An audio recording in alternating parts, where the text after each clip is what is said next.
जी अस्सलाम वालेकुम my beautiful family, सब कैसे हैं। ये देखिए मेरे हाथ में क्या है, गैस करें।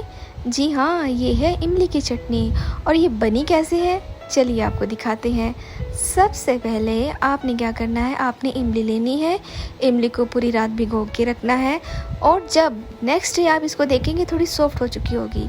आपने इसके पानी को इसकी गुठलियों से अलहदा कर लेना है। तो फिर क्या, फिर इसको हमने चूल्हे पे चढ़ा देना है और इसके अंदर थोड़ा सा हमने सॉल्ट ऐड करना है। ठीक है, खट्टी मीठी चटनी बड़ी मज़ेदार। इसके बाद हमने इसमें ऐड करना है जनाब जी थोड़ा सा सुर्ख मिर्च और थोड़ा सा ज़ीरा। यूँ डालने को और भी बहुत सी चीज़ें हैं, मगर मैं थोड़ा कम ही, लवाज़मात थोड़े कम ही रखने चाहिए ताकि उसकी अपनी एक इम्पोर्टेंस जो है ना वो उजागर हो।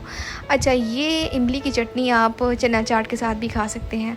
अच्छा, इसके बाद हमने ऐड करना है इसमें शुगर थोड़ी ज़्यादा जाती है तभी ही जल्दी इसका वो निकलता है, क्या कहते हैं, तभी ये थिक होती है। शुगर कम होगी तो थिक होने में बड़ा टाइम लगेगा। थोड़ी शुगर ज़्यादा आपने इसमें डालनी है। ये देखें, ये थिक होती जा रही है ना।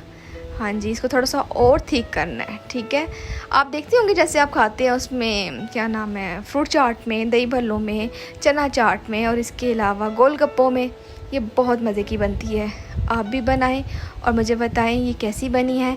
इसके बाद जब ये ठंडी हो जाए तो आपने इसको एक जार में सेव कर लेना है। ये आपकी अप्रोक्सीमेटली 1 मंथ चल सकती है। ठीक है, और मज़ा ही इसका आता है ना।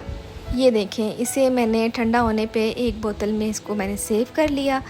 तो जब भी दही भल्ले घर में बनेंगे, फ्रूट चाट बनेगी या चना चाट बनेगी तो इसका हम इस्तेमाल करेंगे। आप भी बनाएं और मुझे बताएं कैसी लगी।